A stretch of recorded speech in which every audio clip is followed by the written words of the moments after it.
pro-Russian rebels have shot down a military transport plane in Luhansk in the bloodiest single day of fighting in eastern Ukraine since the conflict began in April, setting back Kiev's efforts to end the crisis and establish control of the region.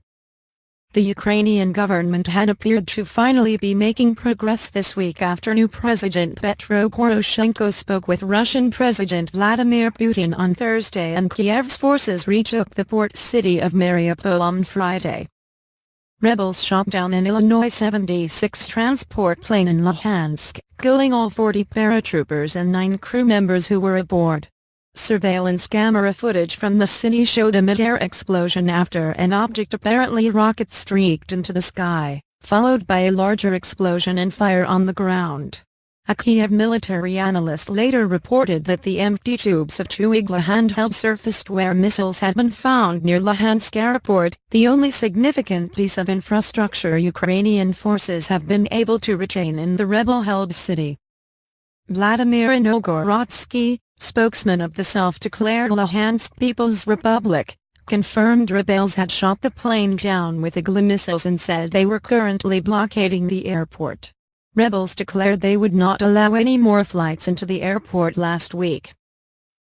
No more airplanes have landed at the airport since last night, and if they do we will shoot them down, he said.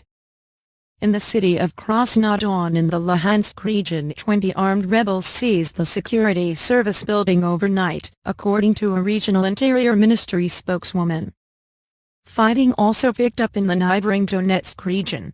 Rebels killed 3 border guards and wounded 4 when they ambushed an armored column in Mariupol with machine guns and rocket-propelled grenades on Saturday morning, the Interfax Ukraine news agency reported.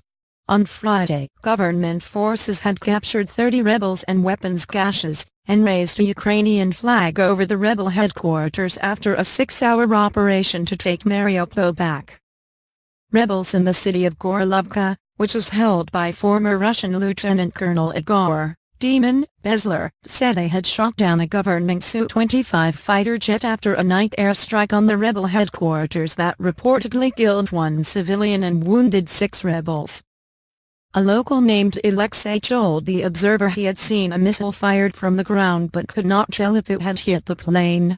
The Luhansk and Donetsk region anti-terrorist operations spokesman Vladislav Seleznev later denied that the jet had been downed. After the heavy casualties on Saturday, the total number of servicemen killed in eastern Ukraine rose to at least 115.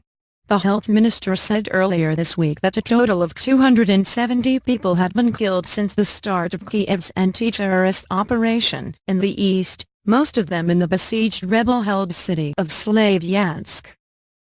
The operation began in April after pro-Russian protesters began seizing government buildings across eastern Ukraine, holding makeshift referendums to declare their independence and calling on Russia to deploy troops to the region. In response to the downing of the transport plane in Lugansk, Poroshenko declared a day of mourning on Sunday and called a meeting of the National Security and Defense Council. All who took part in this large-scale, cynical terrorist attack will definitely be punished, he said in a statement.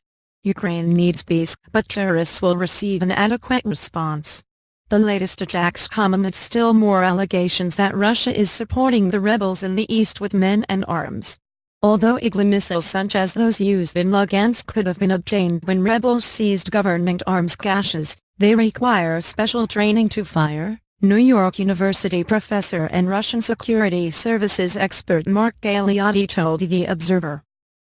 On Thursday, 3 T-64 tanks reportedly entered from Russia at a rebel-controlled border crossing, and The Observer saw a convoy including 3 such tanks flying a Russian flag on a highway north of Donetsk late that evening.